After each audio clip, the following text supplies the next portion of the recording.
heard that story from your grandfather, is that right? I did, yeah. Yeah, he just told you? Well, I didn't, not the whole story. My grandfather told me many stories about his time in the First World War. He went there as a 17-year-old in 1916, and he told us lots of stories, one of which was about carrying a message. But I took that small story and I made it much bigger and tried to include many other facets of the war. Sie haben einen Bruder im 2. Bataillon. Ja, Sir. Ist er am Leben. Und mit Ihrer Hilfe wird es auch so bleiben. Sie sind in eine Falle geraten. Ihr Befehl lautet, die Nachricht zu überbringen, dass der morgendliche Angriff abgesagt ist. Falls nicht, verlieren wir 1600 Mann. Darunter Ihr Bruder. You don't have to know anything about the First World War. It's just told, you know, with a very simple story about two men going to absolute extremes trying to deliver a message to save 1,600 men's lives. But yet it's told on a really human nature level.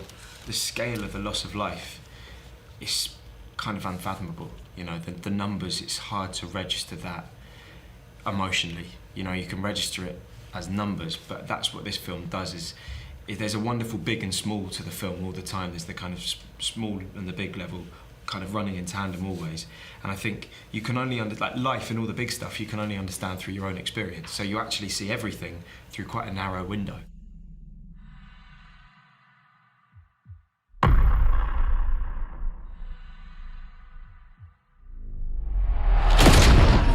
Es gibt nur einen Weg, das zu beenden.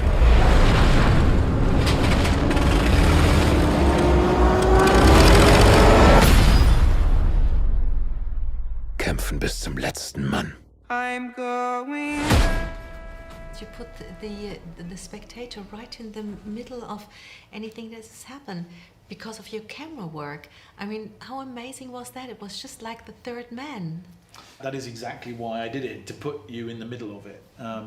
And to make you feel gradually this growing sense of menace, this sense that you couldn't escape, this sense that you're locked in with them, whatever happens, and that every second that is passing on the clock you're experiencing with them, you're breathing every breath with them. We rehearsed for 6 months before we started shooting, you know, with the camera and you know, on the location. So we did it so much that it was almost second nature, the whole movement of it.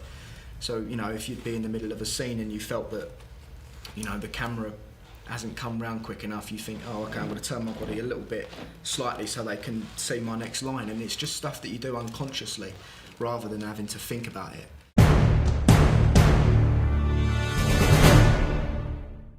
Unsere Cinenews gibt's auch für unterwegs in der RTF1 App für Handys und Tablets.